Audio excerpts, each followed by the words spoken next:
નમસ્કાર મિત્રો આ વિડીયો જોતા પહેલાં આપને એક વાત કહેવા માંગુ છું કે હું રોજ હવે જીકે ઉપર આપણા જે સામાજિક વિજ્ઞાનના પાઠો છે તેના પ્રશ્નો મૂકવા જઈ રહ્યો છું. તો આ પ્રશ્નોની લિંક આપ આપના ઈમેલમાં મેળવી શકો એટલા માટે આ ચેનલને સબસ્ક્રાઇબ કરવાનું ભૂલતા નહીં. હવે આપણે ધોરણ 6 દ્વિતીય સત્ર એકમ 1 પ્રાચીન સમાજ જીવન અંગેના પ્રશ્નો જોઈશું. વેદ કેટલા છે? કયા કયા? વેદ 4 છે.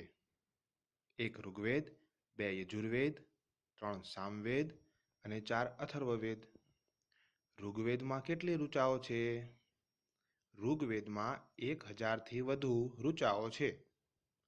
સૂક્ત કોને કહેવાય? ઋચાઓના સમૂહને સૂક્ત કહેવાય. યુદ્ધમાં દેવતા તરીકે કોને ઓળખવામાં આવે છે? ઇન્દ્રને. સોમ એ શું છે? સોમ એક છોડ છે. તેમાંથી એક ખાસ પીણું બનાવાતું હતું.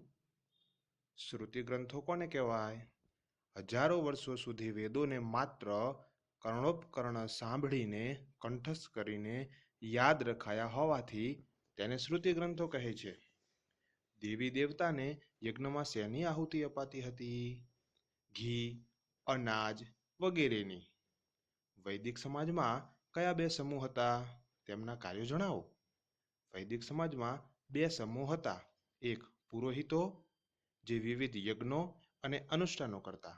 2 રાજા, કે જે પ્રજાનું રક્ષણ, ધર્મનું રક્ષણ અને ન્યાય આપવાનું કાર્ય કરતા.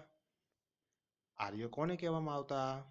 જે લોકોએ પ્રાર્થનાઓની રચના કરી એ આર્ય કહેવાતા. વૈદિક કાળમાં દાસ કોને કહેવામાં આવતા? આર્યના વિરોધીઓને દાસ કહેવામાં આવતા. મહાપાષાણમાં કબરો બનાવવાની પ્રથા ક્યારે શરૂ થઈ હતી? લગભગ 3000 વર્ષ પહેલા. મહાપાષાણના નિર્માણ માટે લોકોની કબરમાં કેવી વસ્તુઓ મૂકવામાં આવતી? માટીના વાસણો, લોખંડના ઓજારો, હથિયાર, ઘોડાના કંકાલ, સોનાના ઘરેણા વગેરે જેવી વસ્તુઓ મૂકવામાં આવતી. બ્રહ્મગીરીની કબરમાંથી શું મળી આવ્યું છે? 33 સોનાના મણકા અને શંખ મળી આવ્યા છે. કયા સ્થળેથી લોકો રહેતા હોવાના પુરાવા મળ્યા છે? ઇનામ ગામ. ઇનામ ગામ નામના સ્થળેથી કયા કયા અનાજના નમૂના મળ્યા છે? ઘઉં, જવ, ચોખા, દાળ, બાજરા, તલના બી વગેરે. સૌથી પ્રાચીન વેદ કયો છે? ઋગ્વેદ. અહીંયા આપણે મિત્રો પહેલો પાઠ પૂરો કરીએ છીએ. બીજા પાઠ માટે આપ આ વિડીયોને સબસ્ક્રાઇબ કરો. નમસ્કાર.